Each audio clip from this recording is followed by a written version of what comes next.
right, welcome back to Jeff Koinange live here at Citizen Television, one-on-one with Omollo Otiendo, Senior Counsel, Member of Parliament, Rarieda. And yes, he was the face of the Supreme Court in the last petition. Not now. I'm about to ask him whether he misses being in the court. Before I do that, by the way, you can tweet us at O Omollo. There you go, at O Omollo. At Koinange Jeff, the hashtag JK Live. Real quick, we're talking about the notes earlier on, and you'll talk about July 16, 2010. Fine. I think the central bank had said it was going to change the notes. It was going to change the face of the notes. What is it? Is there no money? Are they waiting for the right tender? I mean, they do want to eventually put, like South Africa, where they have the big five, they put some landmarks or monuments or whatever. Why do you think that they haven't? My own view on that matter, and on a number of other matters I could talk about, is impunity. I think it is intentional circumvention of the Constitution, where the Constitution says this, but operatives find a way of defeating it. There can be no explanation whatsoever why 7 years after promulgation of the Constitution, you have failed to comply with it. In the timelines of the Constitution, the longest timeline was 3 years. Now, this is 7 years. That is outrageous. There can be no rational explanation.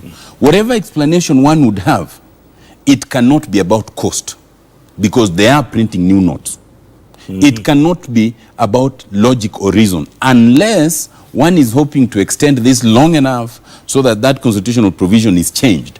The other time I was discussing with my friend Wamatangi, and his view was that that is one of the sections of the Constitution that he would like changed, unless the central bank is of a similar view. But that is an erroneous view. Once the Constitution is adopted in a referendum by as big a margin as was, you must implement it to the latter. Okay, let me play devil's advocate. What's the big deal? It's legal tender, it's currency. What's the big deal?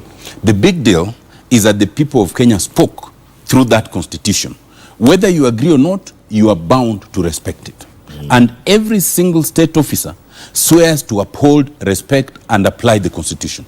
And they must do that. Okay, let's switch gears. Supreme Court, day one was today. And I noticed the decorum, the body language, the grandstanding was very low-key. I don't know if you noticed the same thing. It's not like when you were there a month or two ago. Why is that, you think? Well, I think you know the answer, Jeff. What, you're not there? No, not at all. The main political player in any of these things is Raila Amolo Odinga. Once he's not involved, once he pulled out of the 26th October elections, once he chose, therefore, not to challenge the results because he does not recognize them, once he is not a player, the juice in it just disappears.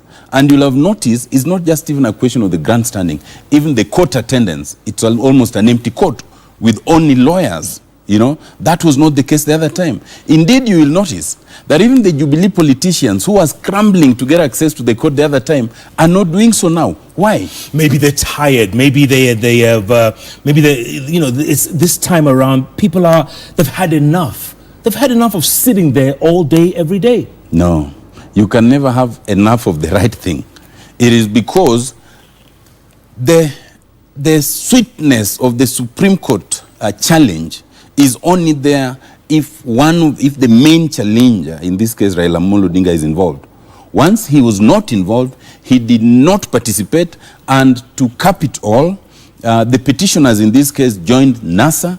The Supreme Court, in its wisdom, released NASA from the proceedings, and therefore it all became rather dry. Even I've noticed that even your own reporters are kind of short of the things to report. It's kind of dry, and some of the proceedings are not even, they're not beamed live. I've noticed some of the stations going on to, Al Mujahideen and other funny stuff.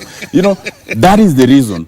If Raila was involved and if he was in court, there would be electricity. I'll make sure I tell Francis Gashuri and Sam Gituku that you just said they're a little dry. But at the same time, so is this a foregone conclusion then? Are you saying it's over? I'm not saying it's over, but I'm saying there are a number of things that have changed. When we lodged the petition in August, There was an air of neutrality, okay? There was an air of expectation. And for this time, a number of things have happened since that time. Our Supreme Court, which at the moment as of 1st September was on top of the world, was regarded very highly and was adored, in less than 60 days, came from that very high level to the lowest level, to being the court which again raised another history, not being able to raise a quorum. I'd have thought that in fairness, because the petitioners who had petitioned and who had to be heard on 25th of October are also one of the petitioners here, what the judges ought to have done was to start by apologizing to them, explaining why they could not raise quorum on 25th and why now they are fully quorate. But that's one. Two, in this space of time, there has been clear intimidation of the judges. The president is on record as calling the entire bench thugs. He is on record as saying that they are going to teach the Chief Justice a lesson. In this space of time, three, the Chief Justice has done what Chief Justices don't do. He has called a press conference to say that the judiciary, and especially the Supreme Court, are under threat, and called on citizens, not the executive, not the government, but on citizens to protect them. That is a cry of desperation. In this space of time, the Deputy Chief Justice has suffered the misfortune of having his dad shot, and it is speculative as to whether they were aiming at her or they were aiming to teach her a lesson. The situation, therefore, is the judges there's been every effort to intimidate the Supreme Court. Whether that intimidation has worked or not, we are yet to tell. But I'm seeing telltale signs that suggest it has worked. And one of them is the failure to raise the quorum. Whether the Supreme Court now can gather the courage that they had in August to nullify an election is a vexed question that will for now remain an open one. But for you, if it's nothing more than an annulment for you to say that they haven't been compromised or intimidated, unless it's annulled. I fear that there's a good chance we may have gone full circle. You remember in 2007, when the results were announced and Mwai Kibaki was announced president, Raila Amolo Odinga refused to challenge the decision in court because he believed that the courts were compromised and it led to disastrous consequences. When we were appointed to work on the Constitution, and by the way, this is not bragging, I am the one who brought the idea, which has not really been, we didn't borrow it from any country. I suggested to my colleagues that the only way we can bring legitimacy to the courts is to have the highest court, the Supreme Court, hear the petitions on presidential elections directly. That we did not get from any other jurisdiction. And I'm happy to say that it worked. That is why in 2013, there was a challenge in court and it was accepted. That is why in August, there was a challenge in court and it was accepted. My fear is that if, as I sometimes fear, the intimidation on the Supreme Court may have succeeded, then we are going full circle where nobody, at any rate, not the main challengers, will be interested in challenging the presidential elections in the Supreme Court, and we'll be back where we were 10 years ago, and it's a disaster. And don't you think there's Supreme Court fatigue on top of all this? It's been a really tiring year. You don't think there's enough fatigue? I think there's enough fatigue, not just on the Supreme Court, but even on the citizens. But this is like a sprint. When you go for sprint, and it's a 100-meter race, there are certain rules that must apply. And they must tell you, you must be behind the line, your knee must be on the ground, and you only take off once you hear the shot. If anyone takes off before the first time, the second time, the third time, you will not say that now we are tired of restarting. Let whoever started ahead win the race. You don't do that. We will repeat, and we ought to repeat these elections for as many times as it will take IEBC to comply with the Constitution, with the law, and with the expectations of legitimate, fair and credible elections. Okay, let me use your same analogy, and you're saying all these runners are at the start, knees on the ground, waiting for the gun to go off. Yes. One of the players suddenly says, "You know what? This guy is wearing better shoes than me. Let's all get the same shoes." And then he says, "Oh wait, this guy, he just he looks like he's faster than me. Let me get a head start." You can't change the rules when you're already in the race. Those are not the rules, Jeff. And that would not be a reason to restart the race. You restart the race because you realize that while you're supposed to be on the same line, there's one person who's 1 meter ahead. Okay? Mm-hmm. You restart the race by saying that if you are to sprint at the same time and you are to take off with the same rules, you don't give somebody spikes and you tell the other one you'll run barefoot. You see? Mm-hmm. Now, those are the issues. The issues that have been raised have been legitimate issues about equity and equality, about equal treatment and fairness.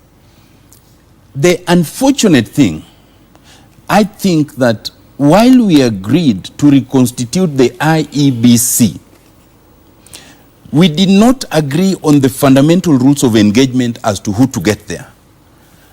I was the ombudsman at the time, and I made submissions to the joint parliamentary team, and I told them this. I told them one of the things we need to do is we need to constitute an IEBC that will be transitional, not permanent for the 6 years. Let us agree that we've not been able to get it right for some time, and let us agree that there are imminent and undying suspicions in this country. So let's do this. Let's do what we did when we were writing the Constitution. We were 9 of us. There were 3 internationals. Let us do what we did when we called Kriegler. There were some Kenyans and some non-Kenyans. Yeah. Let us do what we did when Kofi Annan and the team were here. Let us call in some internationals. Let us agree not necessarily to reduce the number, let it be 9. But let's have at least 3 internationals, one of whom will be the chair. Of the IBC? Of the IBC. International? International. A foreigner? A foreigner. And let the vice chair also be a foreigner. And let us make sure that they are experts, first in law, they are experts on elections, they are persons of unquestionable integrity. And let us do this election as an example. That's because we are very ethnic as a country and we need non-partisan people? Or? We are ethnic and we must accept that. The moment somebody hears Omollo, the moment somebody hears Koinange, they know right away. Yes, they've already made conclusions in your favor or against you. Secondly, we must accept that we keep not getting it right in terms of elections. So we need elections experts. So far, we've only insisted on legal experts. You can know the law, but you might not know elections, laws and elections practice. So if we could do that, then we would get these elections right at least once. Then now we can go back. But I was told that I was wrong. That they asked me, whatever happened to patriotism? How can you accept that there are over 40 million Kenyans, you cannot get a Kenyan who can run the election? I think with the debacle we keep seeing, I think I was right. And I would still insist on that. Chebukati is a good man, and I've known him for some years, but he's unable to do this job. But everyone did accept Chebukati and Chiloba, both of whom come from Trans Nzoia, by the way, come from the same place. And everybody accepted them in the beginning. Well, first of all, it's not that everybody accepted Chiloba. You must know that Chiloba was brought in the previous IEBC. But at that time, what had to be dealt with were the commissioners. Because what the Constitution protects are commissioners, not the CEO. The CEO can be fired at any time. So they did not need to concentrate on the CEO. It was the job of the commissioners, once they come in, to determine whether they want to work with that CEO or not. But secondly, and that's the point I'm making, you must remember that even in giving Chebukati the job, there were others. Admittedly, he was not ranked first, second, or third. But we could not get those ones for the reasons I'm saying, because of the ethnic suspicions. Right. So you had to go for a person who's acceptable in terms of ethnicity and region, not in terms of merit. Now, if it was an international, then those issues would not arise. And that's why I think that we needed to have focused on it. So what we did is that we focused on the need to change the commissioners. But we did not sufficiently focus on how to get appropriate people. And the second thing about it, this idea of parliamentary approval is a good thing, but it can be a very bad thing when parliament is held captive. I'm a member of parliament, and I can tell you this for a fact. When we wrote the constitution, we decongested power from the presidency, and we said, let us distribute it. Some of it, especially in terms of appointments, went to parliament. Some of it went to independent commissions. Some of it went to devolved units. But when then you have a parliament that is captive to the executive, then you end up doing nothing. You talk about a majority. Yes, a majority that does not question as long as it is indicated by the presidency, by the executive, that go this way. And therefore, the parliamentary approval becomes an extension of executive power. And it has not therefore worked in this current situation. Real quick, if Chebukati does not resign after all of this, would you push for his resignation and the reconstitution of the IEBC? I think what we need to push for clearly is now more fundamental than even the resignation of the individual. It is clear that the elections infrastructure must be re-examined. It is clear that the influence of the executive in terms of procurement of election materials must be shielded and must be re-examined. And it is also clear that the timelines that they are given to operate with must be readjusted also. Okay, I want to take a break, come back and ask you this question. Actually, it's George Ombwak who's asking, what is the People's Assembly?